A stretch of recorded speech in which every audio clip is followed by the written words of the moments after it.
Man, I look so bald in the webcam. Like, I just got a haircut and it's like chopped a bunch of it off because it's hot. And now I look, my receding hairline looks way worse.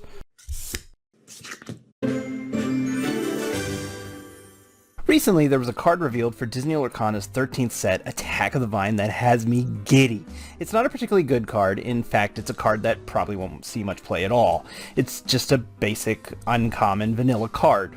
Bulk, pack filler, draft chaff, as they call it. But to me, it represents perhaps what I love most about Lorcana, and that's its incredible love and attention to detail for the weirder aspects of Disney properties. And what card might I be referring to?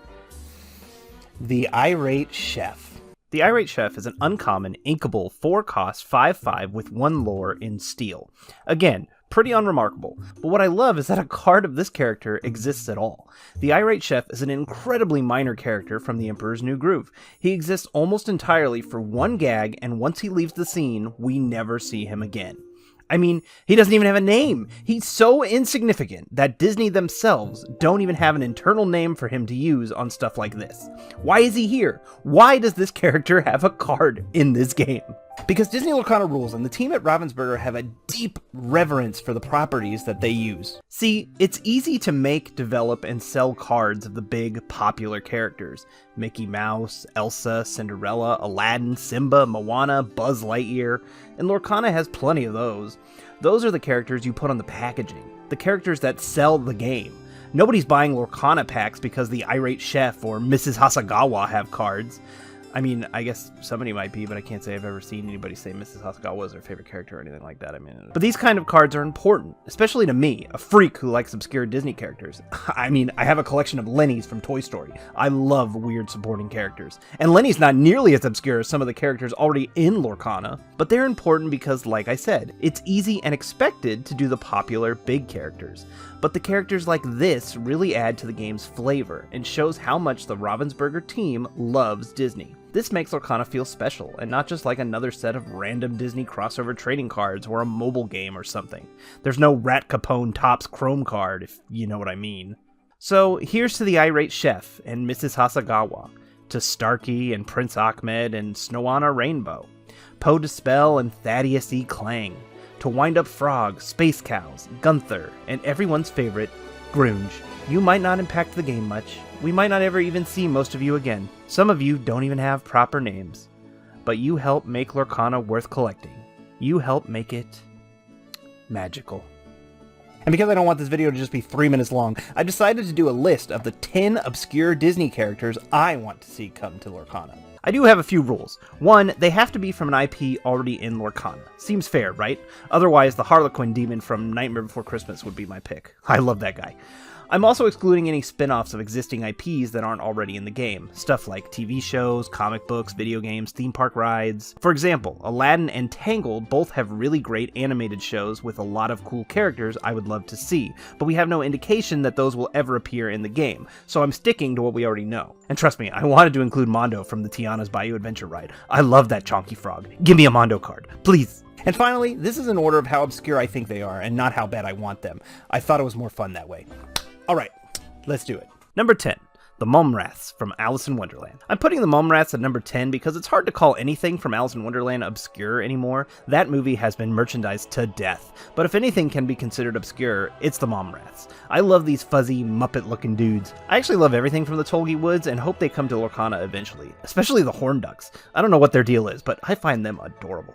Number 9, the Coat Rack from Beauty and the Beast.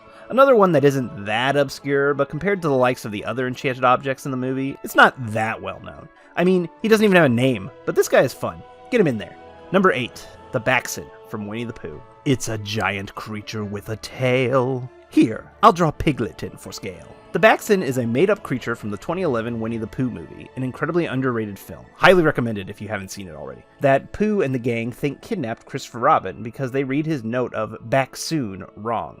There's a whole musical sequence where they describe him and draw him in chalk, and he's got such a fun design. I would love to see him show up on a card. Number 7, Rocky Gibraltar from Toy Story. I had to get one of my weird Toy Story guys on here. There's so many cool toys throughout the Toy Story franchise, I kind of want to do a whole video just about that, but for now, let's stick with Rocky, the buff, blue-haired action figure that shows up in the background of a lot of scenes in the first two movies, but doesn't speak or really do much. I could see him being maybe another toy bodyguard, or maybe just a strong standard toy. There aren't many of those yet, and if Rocky isn't obscure enough, then I also want the Troikas. They're fun. Number 6, the FPS Robot from Wreck-It Ralph. The FPS Robot is the player character from Hero's Duty in the first Wreck-It Ralph, and I just think the design is so funny. A robot with buff marine arms carrying a gun, but its head is a giant monitor for the player to see out of?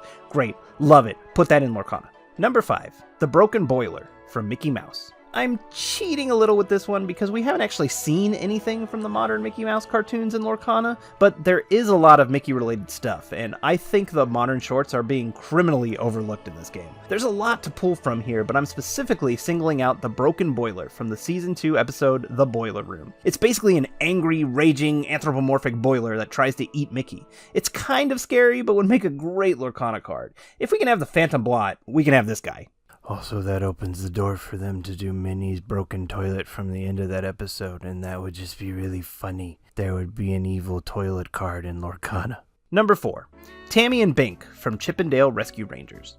In the Season 1 episode, Adventures in Squirrel Sitting, the Rangers are tasked with babysitting a pair of rambunctious squirrel kids. One a teenager who quickly grows a crush on Chip, and the other a baby who likes to eat. Honestly, I'm picking these two for nostalgia reasons. We had this episode on VHS, and I watched it all the time as a kid. Probably more than any other episode of Rescue Rangers. There's a great song in it that would make a cool card as well. The TV shows really are just perfect for this game. So much to pull from. I really hope they do eventually get to stuff like Aladdin and Tangled. Number 3.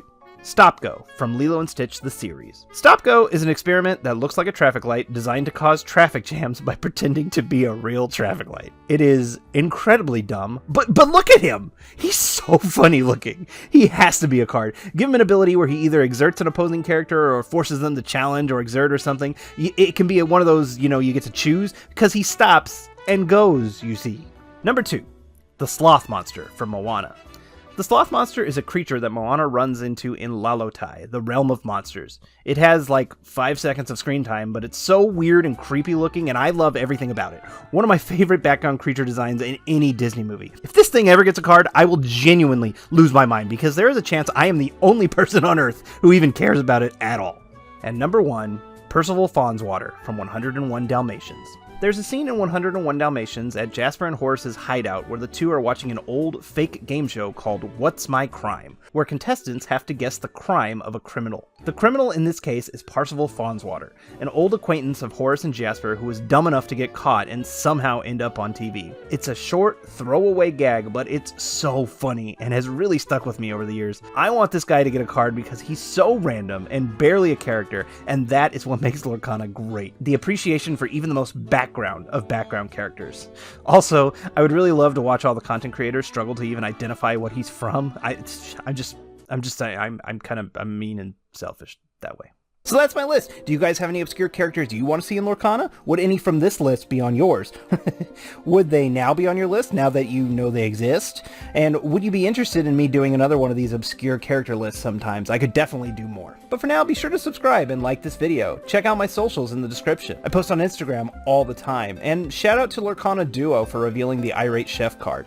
What an incredible card to get to reveal. I'm very jealous. Anyway, thanks for watching this silly video. Got another video in the works that's a little more critical of some of the design decisions in the game, so I decided to get this goofy one out before that to lighten the mood, so I hope you enjoyed it. TTFN, ta-ta for now. Oh, I forgot to mention dump truck. Fuck!